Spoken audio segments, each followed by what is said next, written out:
Hello అండి, welcome back to our channel Andhra రుచులు by మల్లిక. ఈరోజు మన లంచ్ బాక్స్ రెసిపీస్లో సెకండ్ రెసిపీ చూపించబోతున్నానండి. అదే పొటాటో రైస్.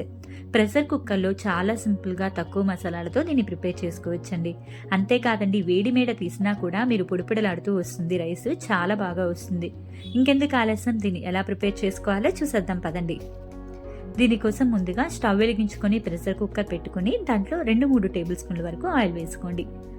ఆయిల్ హీట్ అయిన తర్వాత 1 టేబుల్ స్పూన్ వరకు జీలకర్ర వేసుకోండి. ఒక 2 పచ్చిమిర్చిని ఇలా సన్నగా పొడుగ్గా తరుగుకొని వేసుకోండి. ఈ రెండింటిని కూడా కొంచెం దూరగా వేయించుకోండి. పచ్చిమిర్చి వేగిన తర్వాత ఒక మీడియం సైజ్ ఉల్లిపాయని సన్నగా పొడుగ్గా తరుగుకొని ఈ విధంగా వేసుకోండి. 1 నిమిషం పాటు ఉల్లిపాయల్ని చక్కగా ఫ్రై చేసుకోండి. ఇందులోనే ఒక 1/2 టేబుల్ స్పూన్ వరకు సాల్ట్ వేసుకొని ఉల్లిపాయలు కొంచెం గోల్డెన్ బ్రౌన్ కలర్ వచ్చేంత వరకు కూడా ఫ్రై చేసుకోండి. ఈ విధంగా వస్తే సరిపోతుందండి. ఇప్పుడు ఇందులో అల్లం, వెల్లుల్లి, చెక్క కలిపి నేను కచ్చా పచ్చగా ఈ విధంగా గ్రైండ్ చేసుకున్నానండి. అది వేసుకుంటే సరిపోతుంది. ఇప్పుడు దీన్ని కూడా చక్కగా ఫ్రై చేసుకోండి. ఈ మసాలాలన్నీ కూడా మీ టేస్ట్కి తగ్గట్టు అడ్జస్ట్ చేసుకోండి. ఇందులో మరే మసాలాలు కూడా మనం వాడమండి. ఇప్పుడు ఇందులోనే ఒక పెద్ద బంగాళదుంపని ఇలా పెద్ద పెద్ద ముక్కలుగా కట్ చేసుకొని వేసుకోండి. వీటిని కూడా 1 నిమిషం పాటు చక్కగా ఫ్రై చేసుకోండి.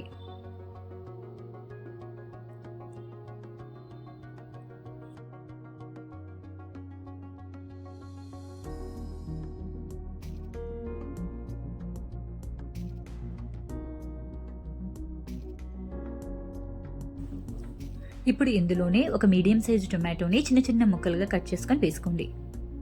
ఒకసారి బాగా కలుపుకోండి.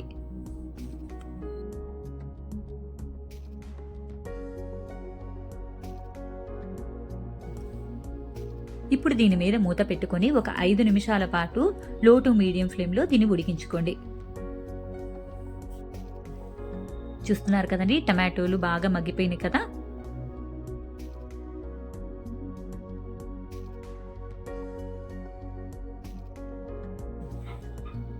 ఇప్పుడు ఇందులోనే కొన్ని పచ్చి బఠానీ వేసుకోండి. మీ దగ్గర ఉంటే వేసుకోండి, లేదంటే లేదు. నేను ఇక్కడైతే ఫ్రోజన్ బఠానీ వేస్తున్నానండి. దీంట్లోనే కొంచెం ఫ్రెష్గా ఉండే కొత్తిమీర సన్నగా తరిగి వేసుకోండి.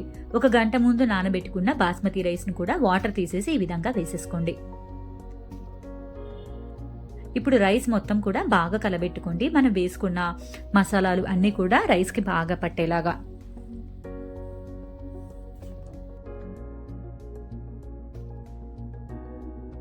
ఇప్పుడు దీనికి వాటర్ పోసుకోవాలండి. నేను ఈ గ్లాస్తో 1 గ్లాస్ వరకు రైస్ తీసుకున్నాను. అందువలన ఈ గ్లాస్తోనే 1.3 వరకు వాటర్ పోసుకుంటున్నాను. కరెక్ట్గా వస్తుందండి నాకైతే. ఇందులోనే మరికొంచెం ఉప్పు వేసుకొని ఒకసారి బాగా కలబెట్టుకొని సాల్ట్ చెక్ చేసుకోండి.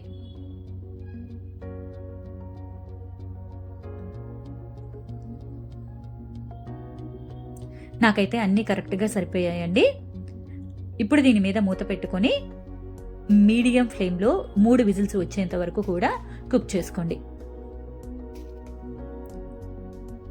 3 విజిల్స్ వచ్చిన తర్వాత ఓపెన్ చేసి చూపిస్తున్నాను చూడండి. రైస్ వేడి మీద ఉన్నా కూడా ఎంత పొడిలాడుతూ వచ్చిందో. మీకు చల్లారితే ఇంకా బాగా వస్తుందండి. చూస్తున్నారు కదా ఎంత చక్కగా వచ్చిందో. ఇప్పుడు దీన్ని ఒక సర్వింగ్ ప్లేట్లోకి సర్వ్ చేసుకోండి. అంతేనండి, ఎంతో టేస్టీగా ఉండే ఆలూ రైస్ రెడీ అయిపోయింది. దీన్ని సింపుల్గా పెరుగు చట్నీతో తిన్నా కూడా చాలా కమ్మగా ఉంటుందండి. అండ్ టేస్ట్ అయితే చాలా బాగుంటుంది. మీరు కూడా ఒకసారి ట్రై చేసి ఎలా వచ్చిందో కామెంట్ చేయండి. అండ్ మీకు కనుక ఈ రెసిపీ నచ్చినట్టయితే ప్లీజ్ సబ్స్క్రైబ్ మై ఛానల్.